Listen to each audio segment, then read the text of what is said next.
Hello everybody. Today I am going to present to you a new development of company Altom. Altom 10 new heat loop with new modular evaporator. So let's show you the device. This is heat loop. Heat loop consists of two main elements, evaporator and condenser. Between these two elements you can see two small tubes, the vapor line and liquid line. So evaporator, it is usually attached to the heat source. In this particular case we develop evaporator for microprocessors for microelectronic cooling. That's why the size of this evaporator is 40 per 40 millimeters. So right now the evaporator is attached to the heater block on the bottom, and this heater block consists of several cartridge heaters which are inserted into the aluminum block. So when we apply the power to these cartridge heaters, you will see how heat loop will start to work. So in this moment, in the evaporator we will have evaporation of the working fluid, and fluid will go to the vapor line, reach the condenser, which is cooled by two fans, and it is air-cooled device. So, and after condensation, liquid will go back to the liquid line and return to the evaporator. So the circulation inside is provided by capillary structure, or we call it wick, inside of the evaporator. So right now I am going to start the heat loop, and you will see how it is working. So this is the power source, which is connected to the cartridge heaters blocks. So, and we applying the volts. So this is the voltage and this is the amps. So more, I want to apply maybe something close to 100, maybe 120 watts. So I applied 16.9 volts, and it corresponds to 7.2 amps. So let's calculate how much power is applied to our evaporator. So 16.9 multiply 7.2. So it is close to 120 watt. So 121.6.7 watts. As we would like to monitor temperatures. For this reason, you see we installed several thermocouples. First of all, in the zone of evaporator, you can see the thermocouple close to the interface. It is evaporator thermocouple, vapor line inlet or exit of the condenser thermocouple, liquid line outlet or entrance to the condenser, so liquid when entering we are measuring temperature in this point, and finally one more thermocouple on the compensation chamber of the evaporator block. I have to say what evaporator consists of two main blocks. This is the evaporator by itself, where evaporation takes place, and these three chambers, they are we call compensation chambers. The main is this one. So on the condenser side we also have couple of thermocouples. This is the entrance to the condenser and exit of the condenser. Actually this is the coldest point, since the when all fluid is condensed, the cold fluid is coming out from the condenser in this point. And all those thermocouples are connected to the computer, and you can see how our heat loop is reacting on the 120 watt applied. So in the beginning you see this is the ambient temperature, close to 21, 22, 21.5 degree. In this moment we apply the power to evaporator, and use this smooth and very easy startup of our heat loop. So the red one is temperature of the evaporator. So Two yellow one is the thermocouples installed on the vapor line. Blue one, liquid line. And finally, green one corresponds to the temperature of the compensation chamber. So the startup was very easy without any overshoot, and we right now waiting for stabilization when all temperatures will go to some steady state position, and we can measure main characteristic of the device. Meantime, I would like to go back to the device and to tell a little bit more about our modular approach in the design of the evaporators. So, this is not simple and not usual evaporators which you can find from other suppliers. This is the multiple modular evaporator. It means it consists of, this particular one consists of 3 evaporator blocks. This one is one evaporator block, and this evaporator block has the length 40 millimeters and width 12 millimeters. What we did, we just assembled by special way 3 evaporators together, and it allows us to have very good performance characteristics and transfer a lot of power by such device. So, as you understand, this is 1, 2, 3. And then liquid is coming back, it is entering to every individual evaporator. And after, vapor is collected inside and coming back through the vapor line.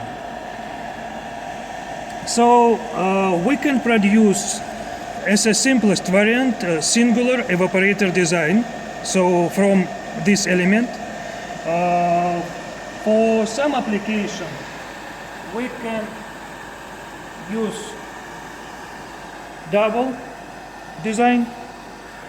So this one double evaporator, 1 and 2nd assembled together, and you see here more clear, there are 2 evaporators together. This is the charging valve, again 3 compensation chambers, vapor and liquid line, and you can see more in details how it looks like our condenser, air-cooled condenser part without fans. So now several words about working fluid. Inside we have hydrocarbon, non-toxic, low-pressure working fluid. This is our charging volume, charging container, and in another video I show how we are performing, how easy to perform the charge of such device. So we just connecting this charging volume to the special charging valve, same as you charge, for instance, lighters for kitchen or for smokers. Same manner you can charge the working liquid into this heat loop. So we continue to wait stabilization, and I believe we need a couple of more minutes to reach full stabilization. And you see the temperature of the evaporator is close to 37 degrees. Vapor lines, they are close to 35 degrees. 2 thermocouples installed on the liquid line, they are coldest one, and they are not far from the 30 degrees. So overall delta T between red line and blue one is between 35 and 30 degrees. So it means overall delta T is 37 and 30. Overall is 7. If we will divide our power, I would like to remember the power is 121 watt. Now we will divide on 7 degrees. We will get very high value of the conductance. So it's close to 17 watt per Kelvin. I have to remind you, we are applying the same power, 120 watt, to this evaporator. So it seems like we are practically reached stabilization. And next step, what I would like to demonstrate, what I would like to show you is how this device is working in different orientation in gravity field. So the idea what I have is to rotate this setup and to see how it is reacting when evaporator above the condenser. This is most unfavorable orientation for such type of the devices. So I am doing like this. It is very stressful for any device which is pumping the fluid and heat against gravity. What does it mean? So the evaporator now on the top and condenser on the bottom. So now the vapor easily goes down, but liquid have to be pumped again gravity force by capillary pumps installed in every of three individual evaporator inside of the evaporator.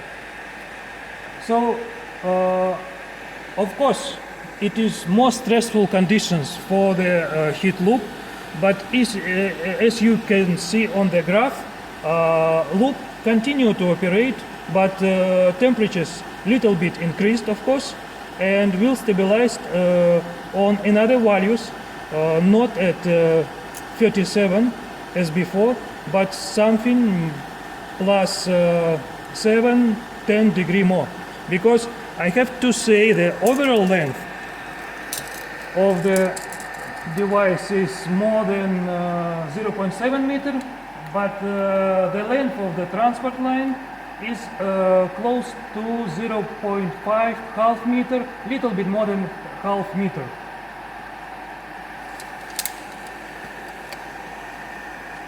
So we are working against gravity with height half of meter. And now we would like to wait a little bit just to show you the full stabilization of the system, and after I will continue manipulate with the device and to change the orientations. So let's make a small break, and after we will go back and we'll see how device is working. Okay, so we are continuing our experiment. We believe we are practically stabilized. After 5 minutes of this small break, we are coming back. You see the temperature of the evaporator is 48 degrees. The temperature of the liquid line is close to 37 degrees. So we practically stabilized, and we still applying the same power, so 16.9 multiply on 7.2, so it is 121 watt, and currently we have delta T 48 against 37, 11 degree. So we will divide on 11, and we will get the conductance of LHP in worst conditions when gravity 0.5 meters, and you see our overall heat loop conductance is 11. So next I am going to go back in horizontal position, and after to show how this loop is working when gravity is assisting. So first step is coming back in horizontal position, and now we see the reaction of the loop. So of course all thermocouples coming back to the original positions.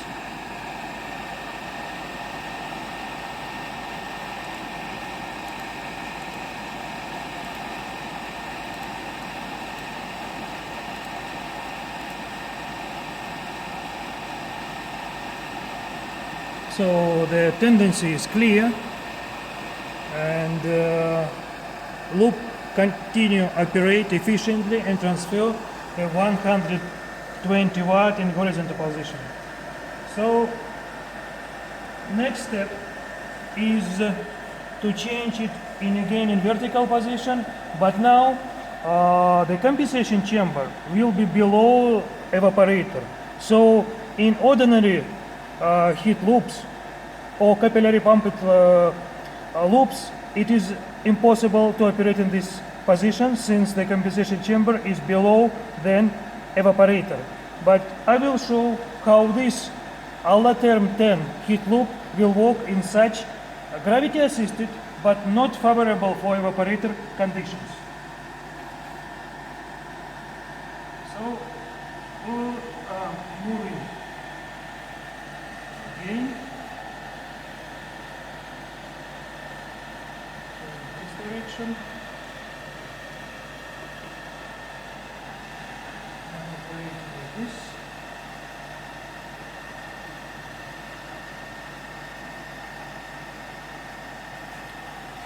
Now you see the condenser is on the top, evaporator on the bottom, but compensation chamber is also on the bottom.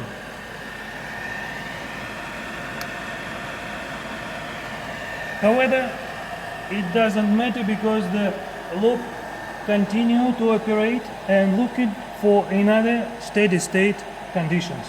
So maybe let's wait another several minutes, and after we will continue and we'll show you the next steady position for this heat loop with evaporator Altom 10.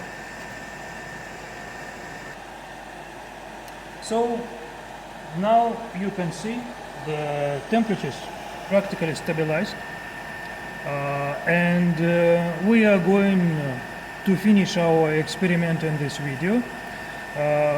But just to show you, right now we have the delta T gain around 7 degrees between the evaporator and the coldest point exit of the liquid line.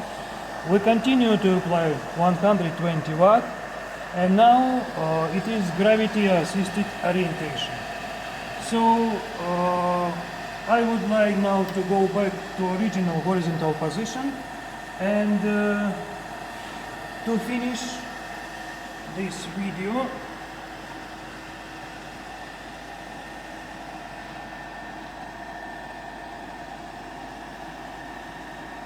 So we're coming back to horizontal position.